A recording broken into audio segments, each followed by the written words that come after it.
अंगणवाडी सेविका सरिता कदम यांचा गुणगौरव सोहळा उत्साहात संपन्न.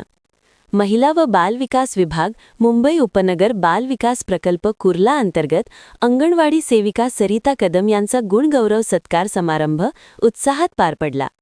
दिनांक 3 डिसेंबर ते 7 डिसेंबर 2025 रोजी झालेल्या वर्ल्ड पॉवरलिफ्टिंग स्पर्धेत भारत देशातून निवड होऊन देशासाठी रशिया मॉस्को येथील स्पर्धेत बेंच प्रेस, स्कॉट आणि डेडलिफ्ट या खेळांमध्ये सरिता कदम यांनी 2 सुवर्णपदक आणि 1 रौप्य पदक जिंकून भारत देश, महाराष्ट्र राज्य आणि मुंबई उपनगर जिल्ह्याचे नाव जगभरात उंचावले आहे.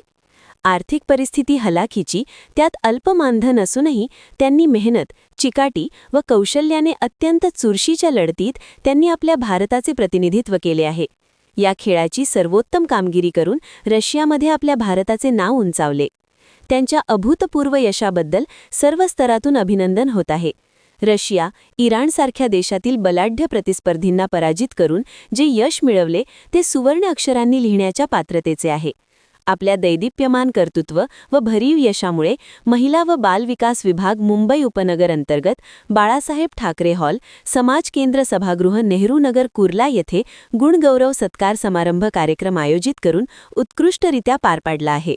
सदर कार्यक्रमात प्रमुख उपस्थितीत मान्यवरांमध्ये बाल विकास प्रकल्प अधिकारी तथा नोडल अधिकारी प्रेमा घाडगे, बाल विकास प्रकल्प अधिकारी उज्ज्वला जाधव, बाल विकास प्रकल्प अधिकारी योगिता जोशी, स्थानिक आमदार मंगेश कुडाळकर यांचे सुपुत्र जय कुडाळकर, प्रकाश बासूर, बाल विकास प्रकल्प मुख्य सेविका मोहिनी कळसकर, मनीषा पुजारी, संचिता काटे, सोनाली कामेटकर, अखिल क्रीडा भारती उपाध्यक्ष रवींद्र करमळकर, कार्यवाह प्रताप परब, सेवानिवृत्त पोलीस उपनिरीक्षक पूर्णिमा राणे, पोलीस हवालदार विजय जाधव आणि सर्व अंगणवाडी सेविका मदतनीस या सर्वांनी उपस्थित राहून कार्यक्रमाची शोभा वाढविली आहे.